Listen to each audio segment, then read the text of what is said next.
pertenecer precisamente a esa clase privilegiada del conocimiento que somos los maestros. Los felicito y los abrazo cordialmente en este día.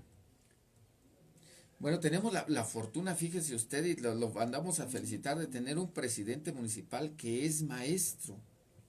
Sí, don Ramón, pareciera ser que todo se encamina por el orden que existe en todas las escuelas dirigidas precisamente por los maestros.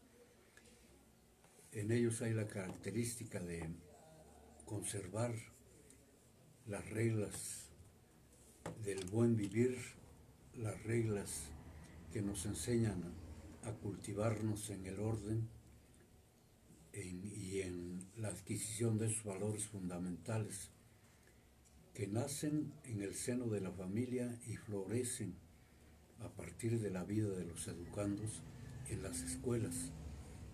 Por mencionar alguno de esos valores, la justicia, la verdad y el amor, son los valores que hacen la vida de todas nuestras escuelas, y quienes incentivan precisamente esa vida son los maestros.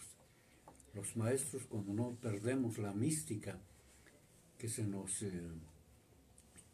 inocula en las universidades, en las escuelas En las normales. maestros normales, precisamente, que nos merecen no solamente respeto, sino veneración, como son las escuelas también que hay para adultos mayores.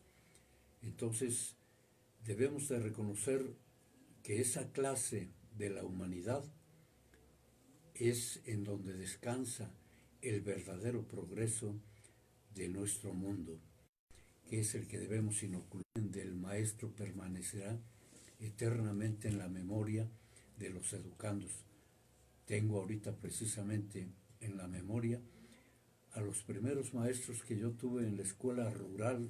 Las escuelas rurales me merecen un respeto muy especial, una veneración que es sin límites. Recuerdo a mi primer maestro en esa escuela rural, bellísima no por su forma material, sino por la forma espiritual que revestía en ese pueblo maravilloso que es Santa Cruz y Tundugia. El pueblo, el maestro, el nombre del maestro del que hablo es el maestro Natalio, y su esposa que la acompañaba eran los únicos maestros que tenía esa escuela rural, pero su sabiduría no tenía límites, don Ramón. Ellos nos enseñaban absolutamente todo lo que necesitábamos en ese momento para llegar a ser ciudadanos amorosos, útiles de nuestras ciudades. Vaya pues un recuerdo amoroso por esos grandes maestros rurales que nos atendían con una mística a la que hice referencia hace un momento, que no debiera de perderse en el espíritu del magisterio. Y ahora afortunadamente, como usted lo dijo muy bien, nuestra ciudad está en manos de maestros. Por eso la confianza renace y pareciera ser que un nuevo sol alumbra nuestra ciudad.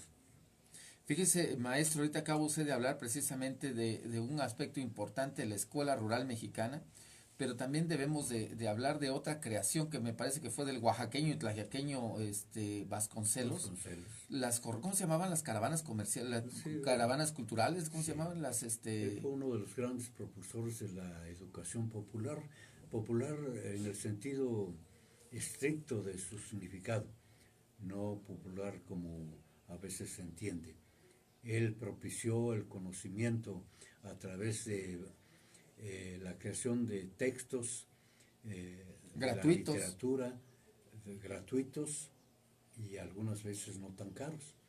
Y él fue el gran maestro en su tiempo de nuestra nación, el maestro José Vasconcelos, rector de la Universidad Nacional Autónoma de México, creador de ese maravilloso escudo que ahora tiene, y el principio filosófico que usted seguramente se lo sabe muy bien. Por mi raza hablará mi espíritu. Exactamente. que es un significado profundo, profundísimo. Repítalo usted, Por mi medítelo raza usted, y hablará mi verás espíritu. cuál es su profundo, profundo significado filosófico dentro de la cultura, y que nace precisamente en esos tiempos en que tuvimos a ese gran educador oaxaqueño, usted dio el nombre perfectamente, José Vasconcelos. Con sangre de Tlaxiaco. Exactamente. Bueno, imagínese, usted tengo que venir preparado porque en cualquier momento mi maestro, el maestro Salvador Montes Oseguera, me interroga y si no sé, no sabe usted la expresión que me hace aquí. No diga usted tal cosa, don Ramón, porque aquí tenemos una expresión maravillosa en los temas que venimos hablando, como de la sencillez de los hombres nace la grandeza de los hombres. Fíjese que hubo una vez en Grecia, leí un discurso de un griego que se llamó Demócrito, donde él iniciaba su discurso diciendo: ¿quién hablará por Grecia? Y él mismo se contestaba en este autodiálogo: yo hablaré por Grecia. Y ahorita como que a lo mejor me quedé recordando: por mi raza hablará mi espíritu, y a lo mejor particularizando, ¿no? ¿Quién hablará por Tlaxiaco?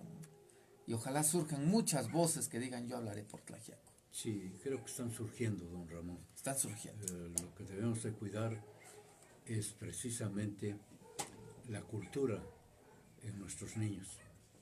Y si usted me permite abordar ese tema hoy, brevísimo, porque Brevísimo, veo sí, porque que ya tenemos el tiempo no está el tiempo sobre nosotros, si nosotros nos quedamos sin tiempo para vivir. El tema sería la educación en la cultura.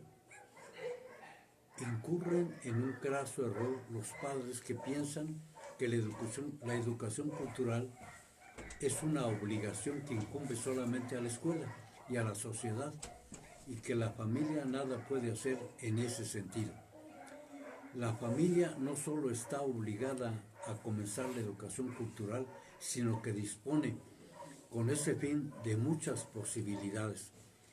Cuando los padres no leen diarios ni libros, nunca concurren al teatro o al cine, no se interesan por las exposiciones o museos, les resultará muy difícil dirigir la formación cultural de sus hijos.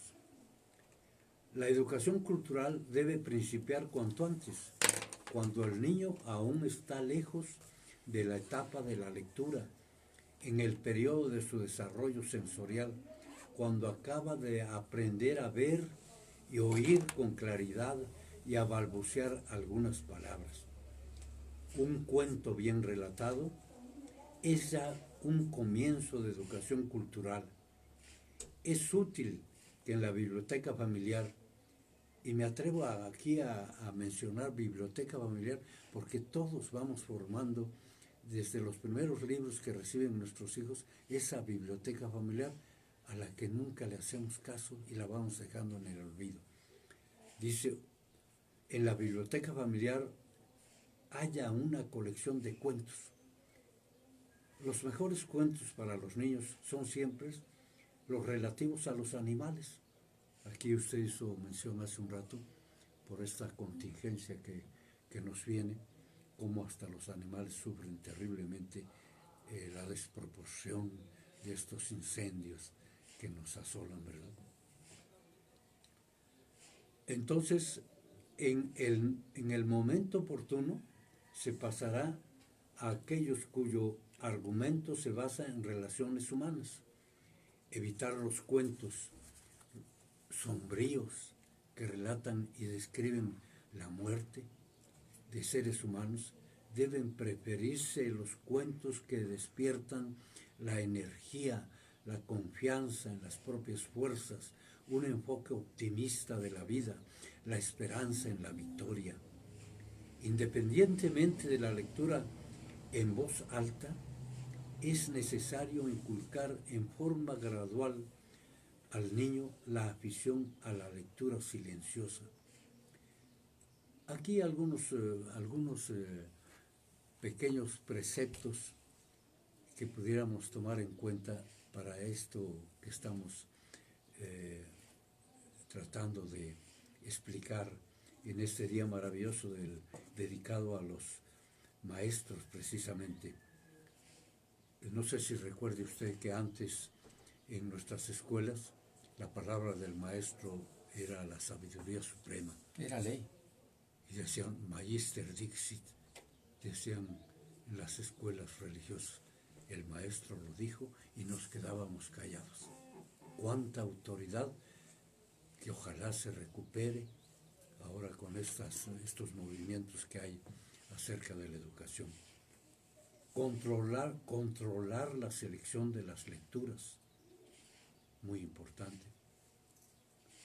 Que no lleguen a la mano de nuestros niños folletines, que a veces destruyen el concepto de la familia.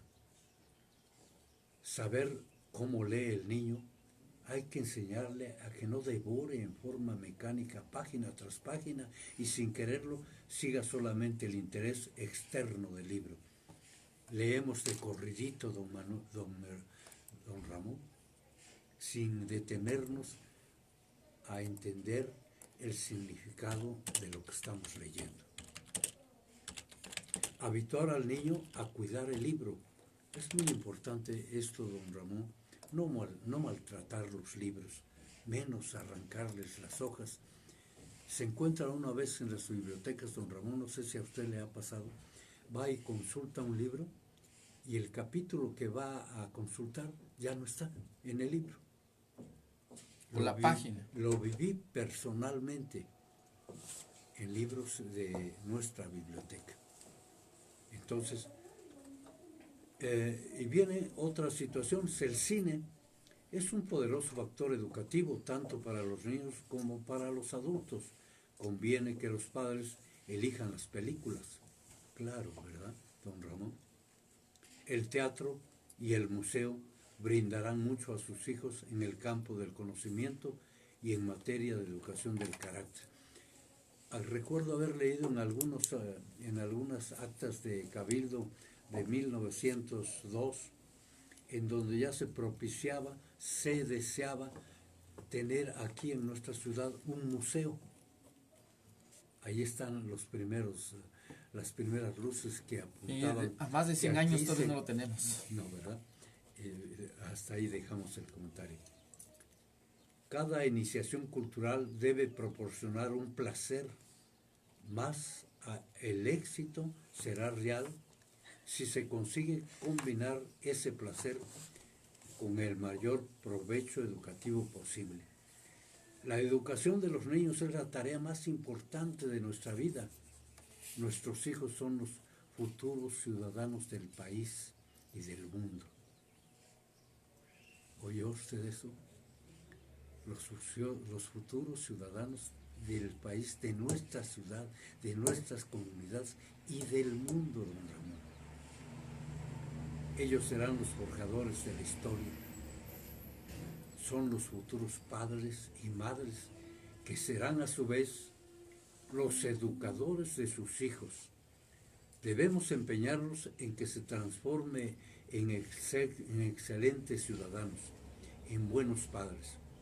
Ellos encarnan también la esperanza de nuestra vejez. Lo digo por experiencia propia y la satisfacción que me llena al decirle esto.